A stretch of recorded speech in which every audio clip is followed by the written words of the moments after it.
একটা সময় ছিল যখন মাহমুদুল সাহেবকে অনেক বেশি মহব্বত করতাম, অনেক বেশি ভালোবাসতাম।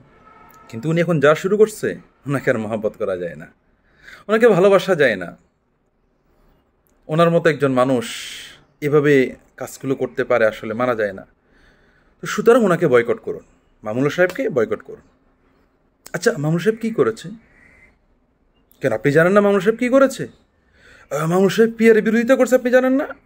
মাহমুদুল সাহেব পিয়ারের বিরোধিতা করে উনি আর আলেমের যোগ্যতা ওনার কাছে আর নাই। মামুনুল সাহেব পিয়ারের বিরোধিতা করে উনি তো রাজনীতি করার যোগ্যতা হারিয়ে ফেলেছে। মামুনুল সাহেবের মতো একজন ব্যক্তি কীভাবে ফিয়ারের বিরোধিতা করতে পারে, আমার মাথায় ধরে না। আচ্ছা, উনি ফিয়ারের বিরোধিতা করছে? হ্যাঁ, উনি তো ফিয়ারের বিরোধিতা করছে। আচ্ছা, কী বলছে ফিয়ারের বিরুদ্ধে উনি? বলছে তো, উনি বলছে ফিয়ারের বিরুদ্ধে উনি কথা বলছে। কি বলছে ফিয়ারের বিরুদ্ধে? বলছে উনি ফিয়ারের বিরুদ্ধে কথা বলছে। উনি ফিয়ার চায় না, উনি পিয়ার চায় না, উনি ফিয়ারের বিরুদ্ধে কথা বলছে। আরে ভাই, কি বলছে বলেন না ভাই। বা এত কথা কেন ভাই পেঁচান? শুধু এদুর মনে করো উনি ফিয়ারের বিরুদ্ধে বলছে, আপনি শুনছেন, আমি শোনার দরকার আছে? আমার নেতারা শুনছে, বড় ভাইরা শুনছে, ওনারা বলছে মামুনুল সাহেব ফিয়ারের বিরুদ্ধে, বা সুতরাং ফিয়ারের বিরুদ্ধে। আর এত কথা বলার দরকার নাই তো ভাই, আপনি এত ফেচাল করেন কেন ভাই? এত দরকার আছে আপনার কথা বলার? মামুনুল সাহেব উনি ভালো মানুষ না, উনি খারাপ মানুষ, ওনাকে অনেক ভালো মনে করতাম। সুতরাং ওনার কথাই মানা যাবে না, আজকের পর থেকে মামুনুল সাহেব কেউ না। উনি ফিয়ারের বিরোধিতা করছে। আচ্ছা, ওনার আর কি সমস্যা ভাই? উনি ফিয়ারের বিরোধিতা করছে, আর কি সমস্যা? উনি তো বিএনপির দালাল, তাই নাকি? এটা বিএনপির কি দালালি করছে ভাই? করছে, দালালি করছে, অনেক দালালি করছে। আর ভাই বলেন বিএনপি কি দালালি করছে?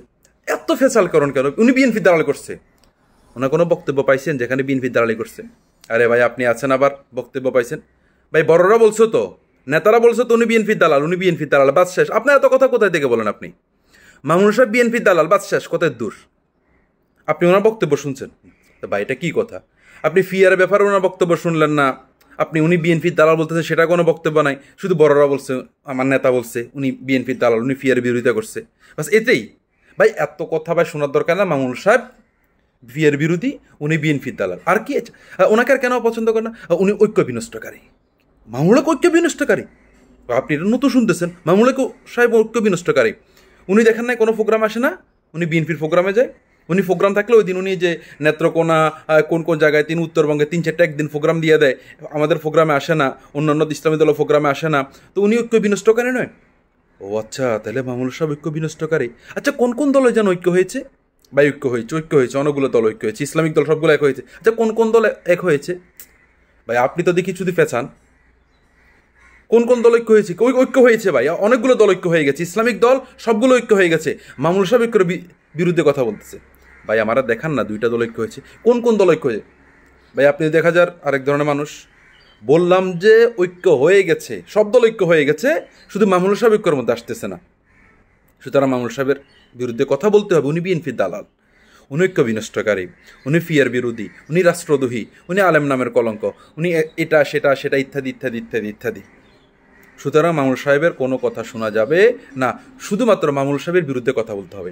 মামুনুল সাহেব যেটা বলে সেটা বিরোধিতা করতে হবে, কোনো কথা নাই। আমার নেতা বলছে বিরোধিতা করতে হবে, আমার সভাপতি বলছে বিরোধিতা করতে হবে, থানা দায়িত্বশীল বলছে বিরোধিতা করতে হবে, গ্রুপের মধ্যে মেসেজ পাইছি ওনার বিরুদ্ধে পোস্ট করতে হবে। এর বাইরে আমি কোনো কথা শুনতে চাই না। আপনার ভিডিও দেখার আমার দরকার নাই। মামুনুল সাহেব ফিয়ার নিয়ে কি বলছে আমার দেখার শোনার দরকার নাই। নেতা বলছে মামুনুল সাহেব ফিয়ার বিরোধী, নেতা বলছে মামুনুল সাহেব ঐক্য বিনষ্টকারী, নেতা বলছে মামুনুল সাহেব বিএনপির দালাল, বাস শেষ। এর বাইরে আর কোনো কথা নাই। সুতরাং মামুনুল সাহেবের সমালোচনা করো, মামুনুল সাহেবকে পছাও, মামুনুল সাহেবের বিরুদ্ধে কলম ধরো। এটাই হলো আমাদের জিহাদ, এটা হলো আমাদের জিহাদ, এটা হলো বাস্তবতা।